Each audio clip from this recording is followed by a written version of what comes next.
Ashley, asa ka ba? Bili mo nga ako ng sigarilyo. Dito ka na. Atik niyan, nasan ba light ko dito? Mama? Oh, Isabel, ba't naman wala ka pa sabing darating ka? Di sana sinundo ka namin. Bakit ang dami pa sa ni Ashley? Ano? Anong pasa? Sagutin niyo ang tanong ko. Bakit ang dami pa sa ni Ashley? Teka, huminahon ka nga. Siyempre, dinidisiplina ko. Eh, pasaway ang kapatid mo eh. At saka hoy, kakadating mo lang, huwag mo ko sinisigawan ha. Kung alam ko lang nasasaktan yung kapatid ko, sana sinama ko na lang siya sa Japan. Anong klaseng ina ka? Kaya pala lagi niyo akong binababaan sa tuwing tumatawag ako. Ang dami-dami kong pinapadalang pera sa inyo. Bakit hanggang ngayon ganito pa rin yung bahay?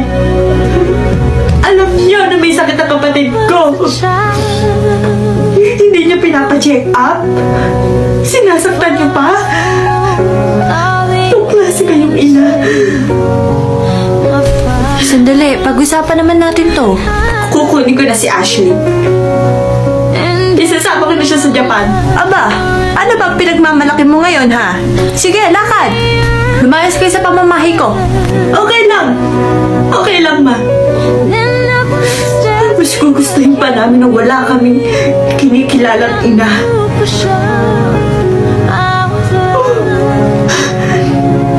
Ashley, tara na. Alisin mo na yung mga gamit mo.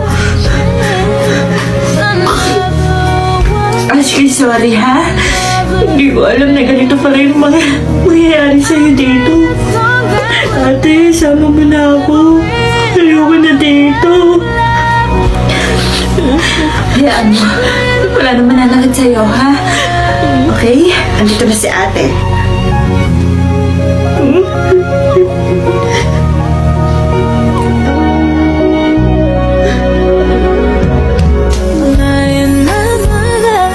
Mas gugustuhin pa namin na wala kaming kinikilalang ina.